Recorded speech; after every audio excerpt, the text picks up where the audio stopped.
Gen Z is representative of this very interesting phenomena of what happens when you are robbed of the usual American narratives, and then you discover that they were never really that important anyway. During COVID-19, most of Gen Z was either in high school puberty or we were in our first years of college. And we were told so many things that, oh, you'll go to prom, oh, you'll graduate high school, oh, you'll have your senior spring break, oh, you'll have your first years of college, and those will be such great years. And we were told all these typical American narratives, and we were told that those are what make a life fundamental. Those are what make a life profound. And those are what those milestone experiences are what makes a person. Then COVID happened, and we were stripped of all of them. And when COVID was over, which I know it's not technically over, we went back to life. We went back to the real world immediately and pretended like nothing ever happened. More importantly, Gen Z was sort of picked up, and imagine this, you pick a person up and you put them on a treadmill that's already going at 100 miles an hour, okay? They're gonna stumble and fall. They're gonna struggle to keep up. While older generations, they were running on that treadmill for a good time before COVID happened. And then COVID happened, they took a break and they went back on. But they still kind of understand how to run on that treadmill. They still have the muscles to run on that treadmill, okay? Gen Z, on the other hand, we don't have those muscles. So we have higher rates of burnout, isolation, apathy, loneliness. And no one is willing to acknowledge what we lost. No one is willing to acknowledge that maybe we have arrested development for reasons that are incredibly obvious. What this does is we realize all the usual narratives don't matter at all to our lives. Yes, we might grieve all the things that we lost, but ultimately, it doesn't really seem to matter. It doesn't seem to be as important as everybody made it out to be. And now what's happening is we're forced to just kind of time jump and pick up the pace. And the world didn't pick up where it left off. It literally jumped light years ahead and just plopped us down into reality. So constantly, we're failing, we're burning out, etc. We can't keep up with the narratives that we're supposed to be keeping up with, but no one is willing to acknowledge why we can't keep up with those narratives. All they do is other us and threaten to abandon us for not being able to keep up with the status quo. So you, as someone who's Gen Z, might have these wild ambitions. You might want to be an artist. You might want to be the president. Girl, I don't know. I don't care. You might even just want to work in an office, all right? But considering the systems and the economy, and moreover, your body's inability to keep up now, you have these ambitions and this genuine joy that you would like to pursue, but you are constantly falling on your face because you can't keep up with the average American life. What then happens is you internalize a belief that you don't want it enough.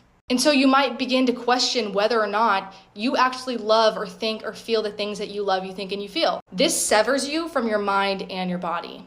It means that to pursue what you cognitively know you want, you have to always ignore what your body wants. And then if you don't, and you take a break, take some time, fall behind, and give your body what it wants, then the world tells you that what you cognitively want is not actually genuine. That makes Gen Z like hyperbolic of American narcissism.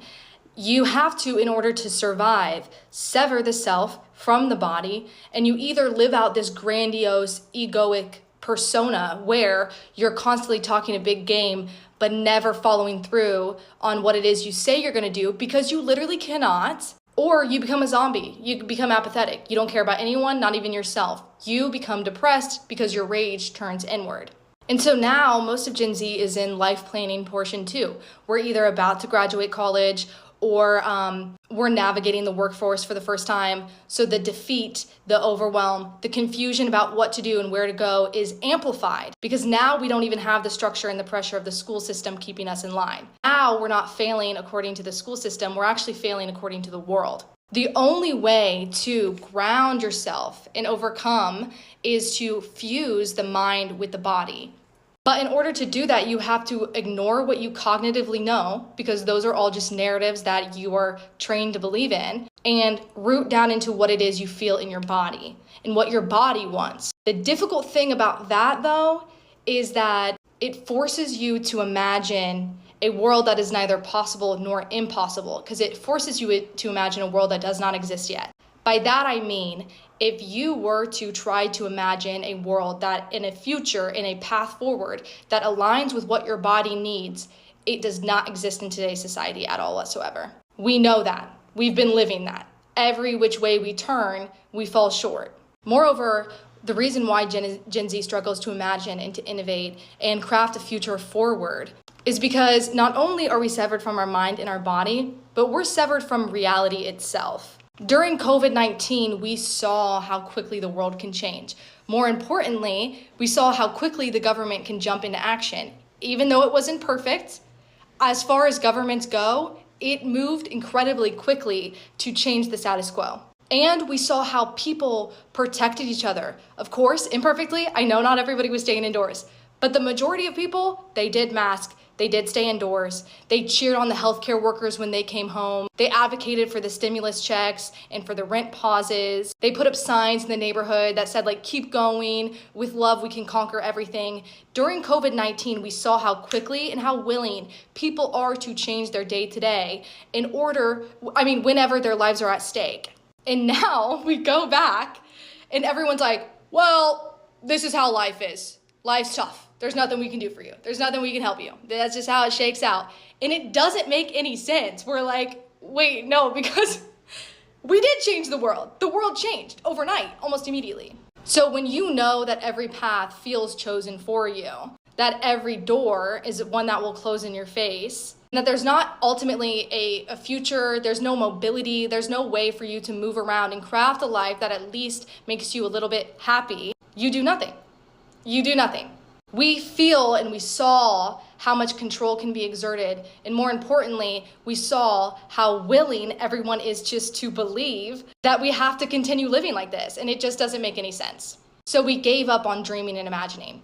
Now there is a way forward. In order to craft a life that you're excited about and plan for a future that you can dream about, you have to put all the old narratives aside, because all those old narratives are fed to you from the outside world, and they're just going to repeat the past. So in order to think of a life beyond capitalism, you have to start bare bones and ask yourself what you want, what you desire, what your body needs right now. So I'm going to give you a personal example just so you can see what it is I mean here. First, I'm a student, so I asked what it is my body needs. Well, my body has not been given adequate water, shelter, food, socializing. I've been wildly isolated. None of those things make it possible for me to be a good student. So the system has to change. I've devised a million ways and schemes to overcome. None of it helped. So then you ask yourself, okay, now what does mind want? What do I cognitively want to do with my life? I want to write and I want to continue my education. But I know I cannot continue my education right now because I need to honor my body. More importantly, to honor my mind means I have to let it wander. I have to get creative about my education. It has to be something that I'm intrinsically motivated by. Otherwise, I won't do it because I like to jump around. If I'm dedicated to a task, it will get done with precision and immediacy, but it's because I choose to do it. Then you merge those two things and you think, in the ideal life, what will my vocation look like? For me, I said, okay, well, a college will have to supply a student with all of their basic needs. More importantly, it will have to allow the student to choose what kind of education they want to get out of it. Then you get bare bones and you say, now how do I move towards that future? Now that I know that that's what I want the future of education to look like, how do I get there? This is the part where you allow yourself to underachieve and imagine. I said, okay, I'll take some time off. I'll move in with family, and I'll pursue an education that I choose. So I decided to craft my own curriculum that feeds directly into the things that I want to be learning. And because I wanted to be forward thinking, I decided to document the process and meet with academics and other educators to discuss what I'm learning, what I'm doing, or just the education, the future of education, things of that nature, or just talk about art. I don't know. All of these things are tangible and practical and immediate in my right now reality. Through honoring my mind, my body, and my imagination, I crafted a future and a plan that does not just benefit me, but the collective. And although I'm underachieving, what I discovered is that most people are super enthusiastic about this project because it's our job as young people to move the needle. It's our job as young people to think about the future. After all, it is our future, so we get to make it.